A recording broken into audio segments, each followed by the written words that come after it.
ذات کی تیل بدلی۔ پرسوں میرے ساتھ وہی معاملہ ہوا جو 1 برس اور 3 ماہ پہلے ہوا تھا۔ یعنی میں اپنی گاڑی کا فلنگ اسٹیشن پر تیل بدلی کروانے گیا تو وہاں لڑکوں نے چیخ مار کے کہا، سر آپ وقت پہ تیل نہیں بدلواتے، گاڑی ایسے ہی چلتی رہتی ہے، اس کا نقصان بہت ہوتا ہے لیکن آپ اس کی طرف توجہ ہی نہیں دیتے۔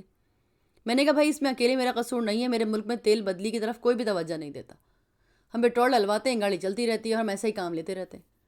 پھر اچانک خیال آتا ہے جی تیل بدلی کروانا ہے، پھر تیل بدلی کرواتے ہیں۔ انہوں نے کہا کہ گاڑی کا سارا تیل اتنا خراب ہو چکا ہے کہ باہر نکالنا مشکل ہو گیا۔ تو میں نے کہا یار چلتی تو رہتی ہے۔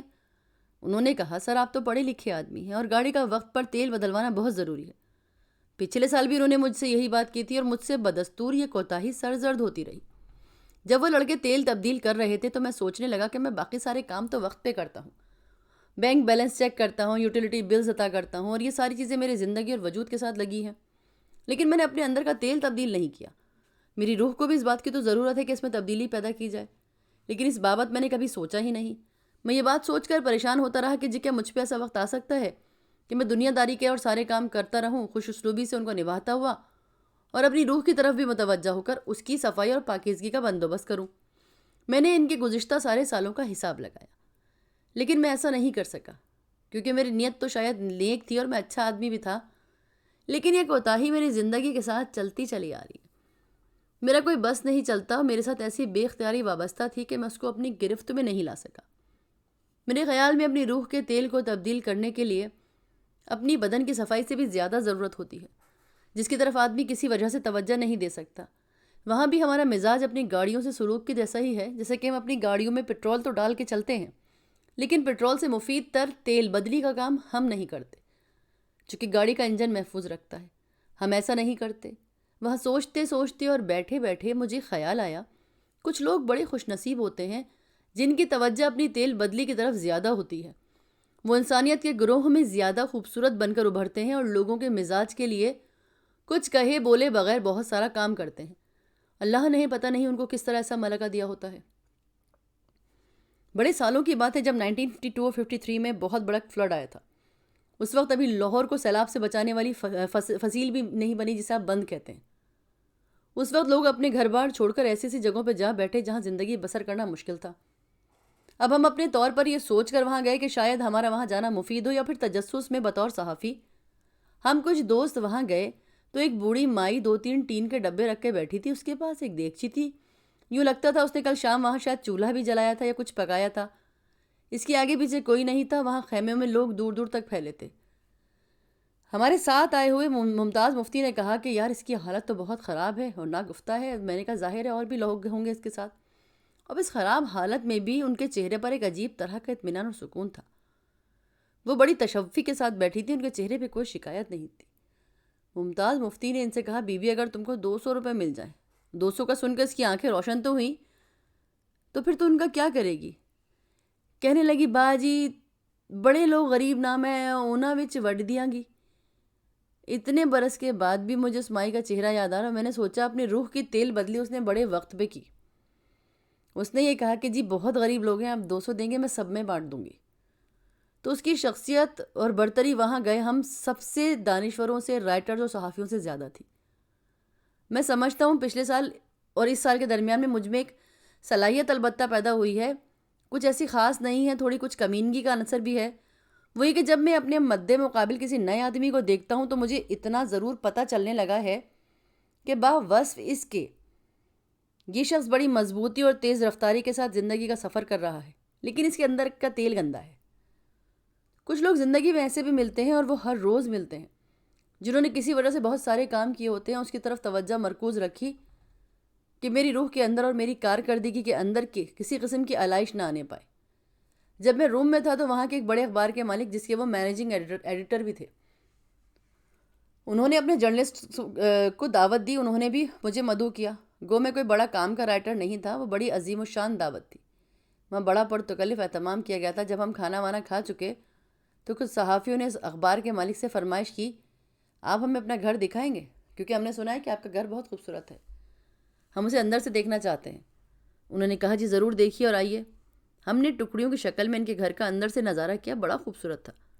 اس گھر کے جو بڑے بڑے ڈیکوریشن والے اور مجسموں سے بھرے کمرے تھے، ان میں خوبصورت پینٹنگز بھی تھیں، ایک بڑے خوبصورت کمرے کے بارے میں ہم نے پوچھا یہ کس کا کمرہ ہے؟ وہ کہنے لگے یہ میرے ڈرائیور کا ہے۔ ہم بڑے حیران ہوئے۔ ہم نے دوسرے کمرے کے بارے میں پوچھا تو انہوں نے کہا جی یہ باورچی کا ہے۔ اس طرح ایک سے ایک اعلیٰ اور بڑھ کر کمرے دیکھے جو سارے گھر کے ملازموں کے تھے۔ پھر ہم نے ایک چھوٹا سا کمرہ دیکھا جس میں ٹیلی فون، ایک میز کوئی 5-8 فٹ کا ہوگا، ایک فولڈنگ بیڈ تھا۔ تو انہوں نے پوچھنے بتایا کہ جی یہ میرا کمرہ ہے۔ ہم نے کہا سر آپ نے نوکروں کے لیے تو اتنے اعلیٰ درجے کے کمرے بنائے اور اپنے لیے یہ کیا ماجرا ہے؟ وہ کہنے لگے آپ کو شاید معلوم نہیں کہ میری ماں روم کے ایک بہت بڑے لارڈ کے گھر میں باورچن تھی۔ انہیں جو کمرہ ملا تھا وہ بڑا ہی تنگ تھا۔ اس کمرے میں ہم اپنی ماں کے ساتھ 3 بہن بھائی رہتے تھے۔ تو جب میں نے گھر بنایا نا تو میں نے ملازموں کے کپڑے بڑے خوبصورت اور ویل ڈیکوریٹ کیے، کیونکہ میں تو ہوں ہی ایک بڑا آدمی، تو مجھے تو اس ویل ڈیکوریٹ گھر کا یا کمرے کا کوئی فرق نہیں پڑے گا۔ مجھے کیا ضرورت ہے کسی بڑے کمرے کی، کیونکہ میں اکیلا ہوں۔ اور ہم اس کو دیکھ کر، اس کی بات سن کر ششدر رہ گئے کہ دنیا میں ایسے بھی لوگ ہیں۔ اور اس کے ملازم بڑے نخریلے اور مزے کرنے والے بھی تھے۔ تو میں اس اخبار کے مالک کی خوبی اب بھی محسوس کرتا ہوں۔ میں نے ابھی بھی ساری توجہ اپنی زندگی کو چلانے کے لیے پیٹرول پر نہیں بلکہ تیل پر دی، جو تبدیل کر کے انسانی زندگی کو سہولت کے ساتھ آگے لے جاتا ہے۔ ہم سے یہ کوتاہی عموماً ہوتی رہتی ہے۔ ہم اپنی زندگیوں کو کم از کم ایک دفعہ تو اس انداز سے چلائیں جس طرح سائنس کہتی ہے یا مکینیکل کو سمجھنے والے کہتے ہیں کہ جی آپ کے انجن اور مشینوں کو اتنے گھنٹوں یا دنوں کے بعد تیل بدلی کی ضرورت ہے، اور وہ پیٹرول سے بھی زیادہ اہم ہے۔ ہم اپنے وجود کو اس طور سے چلائیں۔ کچھ لوگ جن سے میری فطرت بھی ملتی ہے، میں ان کو آسانی سے پہچانتا ہوں کہ ان کی طبیعت کے اندر تیل بدلی والی خاصیت ہوتی ہے۔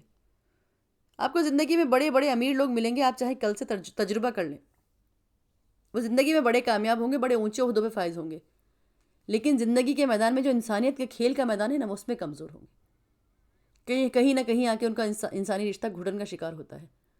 جیسے کہ گاڑی کے اندر فریش آئل نہ ڈالا جائے تو وہ گھٹن کے ساتھ چلتی ہے، اور ایک ماہر ڈرائیور بیٹھتے ہی بتاتا ہے کہ اس کے تیل کی تبدیلی نہیں ہوئی، حالانکہ وہ دوڑ رہی ہوتی ہے، لیکن جو ہی اس کے تیل کی تبدیلی ہوتی ہے تو وہی ڈرائیور کہتا ہے سر ابھی زیادہ اچھی چل رہی ہے، لگتا ہے پرسوں تیل تبدیل کیا ہے آپ نے۔ زندگی کا معاملہ بھی اسی طرح ہے۔ میں اپنے بچوں اور پوتوں پہ توجہ دے رہا ہوں کہ میں ان کو M.Com کرواؤں یا فلانے ڈگری دلواؤں اور لائق بناؤں اور کہیں فٹ کرا دوں۔ یہ زندگی کی کامیابی نہیں ہے۔ زندگی میں کامیاب ہونے کا سارا تعلق ہم نے اکنامکس سے وابستہ کیا۔ میرے ایک دوست ہیں، اچھے آدمی ہیں، لیکن طبیعت کے ذرا سخت ہیں، اور اب میں اس پروگرام کے بعد انہیں ڈائریکٹ کچھ کہنے کے بعد یہی کہوں گا کہ جناب اپنی تیل بدلی کروا لیجئے۔ اس پروگرام کے بعد بہت سارے لوگ آپ سے ملیں گے، گو کہ وہ اچھے ہوں گے، اور اگر آپ کسی سے تھوڑے بے تکلف ہوں تو وہ اپنے دوست سے ضرور کہیں گے کہ یار تیل تبدیل کروا لو یا تمہارا تیل تبدیل ہونے والا ہے۔ وہ ایک شام اخبار پڑھ رہے تھے تو تھانے سے فون آیا اور کسی نے کہا سر ہم نے آپ سے کچھ پوچھنا ہے۔ انہوں نے کہا جی فرمائیے۔ انہوں نے کہا آپ کی بیگم صاحبہ گاڑی لے کے جا رہی تھی، انہوں نے گاڑی کسی اور گاڑی کے ساتھ مار دی، کوئی خاص نقصان نہیں ہوا، اور انہوں نے یہ اعتراف بھی کیا ہے کہ یہ ٹکر میری ٹکر سے ہوئی ہے۔ اس شخص کی فون پہ بات کر کے میرا دوست بولا کہ بھائی دیکھو، اگر اس خاتون نے اعتراف کر لیا نا تو وہ میری بیوی نہیں ہو سکتی، کیونکہ اس نے آج تک اپنی کسی غلطی کا تو اعتراف کیا ہی نہیں، اور یہ کہہ کے وہ دوبارہ اخبار پڑھنے لگ گئے۔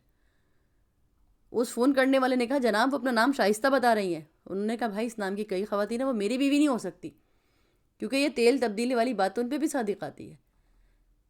یہ ایک سخت ترین مثال ہے۔ جب میں ایک پسماندہ گاؤں کے ایک اسکول میں کچی میں داخل کرایا گیا تو وہاں ایک بابا دال چپاتی والا ہوتا تھا۔ اس کے بعد سرخ رنگ کی گاڑی تھی، وہ لمبا سا جبہ پہن کے رکھتے تھے، یوپی کے کسی علاقے سے آئے تھے۔ جب ہم گلی میں باہر نکلتے اور ان کی رینج میں آتے تو وہ بابا دال چپاتی آگے بڑھ کے ہم کو پکڑتا۔ اب ہم چھوٹے چھوٹے تھے، ہم چیخیں مارتے، روتے، لیکن وہ ایک ہی بات کہتے تھے کہ جا تو آگے اور دیکھ تماشا، ابھی اللہ کا فضل تجھے پکڑ لے گا اور دال چپاتی تیرے پیٹ میں ڈال دے گا۔ اب ہم سمجھتے تھے کہ جی اللہ کا فضل تو بڑی کوئی خوفناک چیز ہوتی، لیکن وہ ہمیشہ یہی کہتے۔ جب میری ماں مجھے باقاعدہ قاعدہ دے کر اسکول بھیجتی تو میں کہتا کہ وہاں باہر دال چپاتی والا ہوگا اور مجھے پکڑ کے اللہ کے فضل کے حوالے کر دے گا۔ تو جب میں بڑا ہوا، عید کا ایک دن تھا، جب ہم نماز پڑھ کے مسجد سے باہر نکل رہے تھے تو میرے والد صاحب جو کہ قصبے میں بڑے معزز تھے، انہوں نے بابا دال چپاتی کی جوتیاں اٹھا کر پہننے کے لیے سیدھے کی تو وہ کہنے لگے ڈاکٹر صاحب یہ آپ کیا کر رہے ہیں؟ رہنے دیں میں پہن لوں گا۔ میرے ابا جی کہنے لگے کہ مجھے یہ سعادت حاصل کرنے دیں کہ میں آپ کی جوتیاں سیدھا کروں۔ وہ بابا کہنے لگا ڈاکٹر صاحب آپ مجھے شرمندہ کر رہے ہیں۔ میں بڑا حیران ہوا کہ ابا جی ایک معمولی سے آدمی کو اتنا بڑا مان کیوں دے رہے ہیں۔